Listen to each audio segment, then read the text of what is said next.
जय श्री कृष्णा। आप सभी का आपके अपने चैनल समृद्धि में स्वागत है। आज इस वीडियो में हम सुनने वाले हैं श्रावण मास महात्म्य का 15वां अध्याय। इसमें हम जानेंगे सुपोदन, षष्ठी व्रत तथा अर्क विवाह विधि के बारे में। वीडियो शुरू करने से पहले आप सभी से रिक्वेस्ट है, यदि आप चैनल पर नए हैं और अभी तक आपने चैनल को सब्सक्राइब नहीं किया है तो प्लीज़ चैनल को सब्सक्राइब करें, साथ ही बेल आइकन को भी प्रेस करें जिससे आगे आने वाले नए वीडियो का नोटिफिकेशन आप तक सबसे पहले पहुंचे।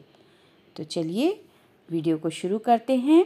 श्रावण मास महात्म्य 15वां अध्याय, सुपोदन, षष्ठी व्रत तथा अर्क विवाह विधि।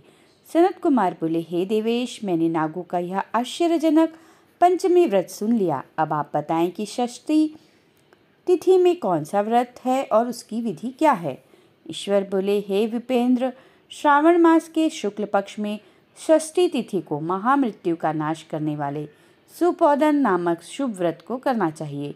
शिवालय में अथवा घर में ही प्रयत्नपूर्वक शिव का पूजन करके सुपोदन का नैवेद्य उन्हें विधि पूर्वक अर्पण करना चाहिए। इस व्रत के साधन में आम्रकांड, लवण मिलाकर शाक और अनेक पदार्थों के नैवेद्य अर्पित करें। साथ ही ब्राह्मण को वायन प्रदान करे। जो इस विधि से व्रत करता है उसे अनंत पुण्य मिलता है। इस प्रकरण में लोग एक प्राचीन कहानी सुनाते हैं जो इस प्रकार से है। प्राचीन समय में रोहित नाम का एक राजा था। काफ़ी समय बीतने के बाद भी उसे पुत्र रत्न की प्राप्ति नहीं हुई। तब पुत्र की अभिलाषा में उस राजा ने अत्यंत कठोर तप किया। ब्रह्मा जी ने राजा से कहा, तुम्हारे प्रारब्ध में पुत्र नहीं है। तब भी पुत्र की लालसा में वह राजा अपनी तपस्या से जरा भी विचलित नहीं हुआ। इसके बाद राजा तपस्या करते करते संकटग्रस्त हो गए। तब ब्रह्मा जी पुनः प्रकट हुए और कहने लगे, मैंने आपको पुत्र का वर तो दे दिया है, लेकिन आपका यह पुत्र अल्पायु होगा। तब राजा तथा उनकी पत्नी ने विचार किया कि इससे रानी का बांझपन तो दूर हो जाएगा, संतानहीनता की निंदा नहीं होगी। कुछ समय बीत जाने के बाद ब्रह्मा जी के वरदान से उन्हें पुत्र प्राप्ति हुई। राजा ने विधि पूर्वक उसके जात कर्म आदि सभी संस्कार किए। दक्षिणा नाम वाली उस रानी व राजा ने अपने पुत्र का नाम शिवदत्त रखा। उचित समय आने पर भयभीत चित्त वाले राजा ने पुत्र का यज्ञोपवीत संस्कार किया, किंतु राजा ने उसकी मृत्यु के भय से उसका विवाह नहीं किया। तदंतर 16वें साल में उनका पुत्र शिवदत्त मृत्यु को प्राप्त हो गया। तब ब्रह्मचारी की मृत्यु का स्मरण करते हुए राजा को बहुत चिंता होने लगी कि जिन लोगों के कुल में कोई ब्रह्मचारी मर जाए तब उनका कुल खत्म हो जाता है और वह ब्रह्मचारी भी दुर्गति में पड़ जाता है। सनत कुमार बोले, हे देव देव, हे जगन्नाथ, उसके दोष निवारण का उपाय है या नहीं? यदि उपाय है तो अभी बताएं जिससे दोष की शांति हो सके। ईश्वर बोले, यदि कोई स्नातक अथवा ब्रह्मचारी मर जाए तो अर्क विधि से उसका विवाह कर देना चाहिए। इसके बाद उन दोनों ब्रह्मचारी तथा आग को परस्पर संयुक्त कर देना चाहिए।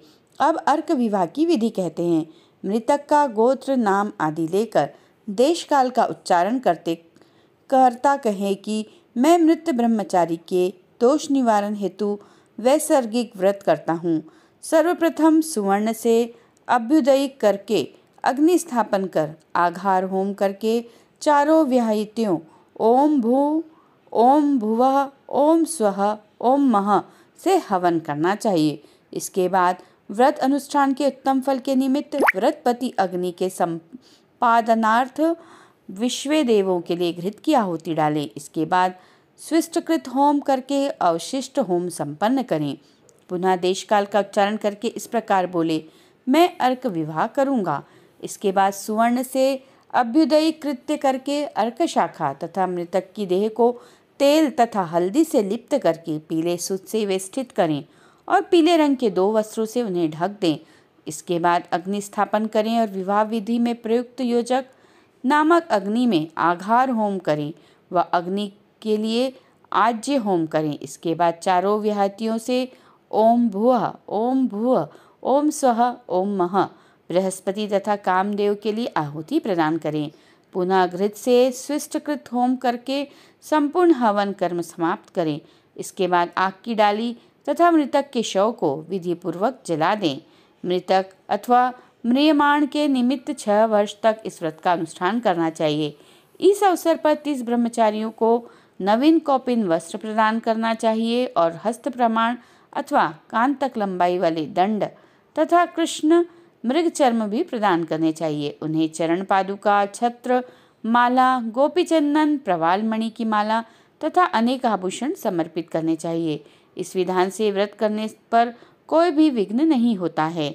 ईश्वर बोले, ब्राह्मणों से यह सुनकर राजा ने मन में विचार किया कि यह अर्क विवाद तो मुझे गौण प्रतीत होता है, मुख्य नहीं, क्योंकि कोई भी व्यक्ति मरे हुए को अपनी कन्या नहीं देता है। मैं राजा हूँ, अतः मैं उस व्यक्ति को अनेक रत्न तथा धन दूंगा जो कोई भी उसकी वधू के रूप में अपनी कन्या प्रदान करेगा। उस नगर में एक ब्राह्मण था। उस समय वह किसी दूसरे नगर में गया हुआ था। उसकी एक सुंदर पुत्री थी जिसकी माता की मृत्यु पहले ही हो चुकी थी। ब्राह्मण की दूसरी भी पत्नी थी जो ब्राह्मण की पुत्री के प्रति बुरे विचार रखती थी तथा दुष्ट मन वाली थी। कन्या 10 वर्ष की थी तथा दीन थी और अपनी सौतेली माता के अधीन थी। अतः सौतेली माता ने द्वेष तथा अत्यधिक धन के लालच में 1 लाख मुद्रा लेकर उस कन्या को मृतक राजकुमार के लिए दे दिया।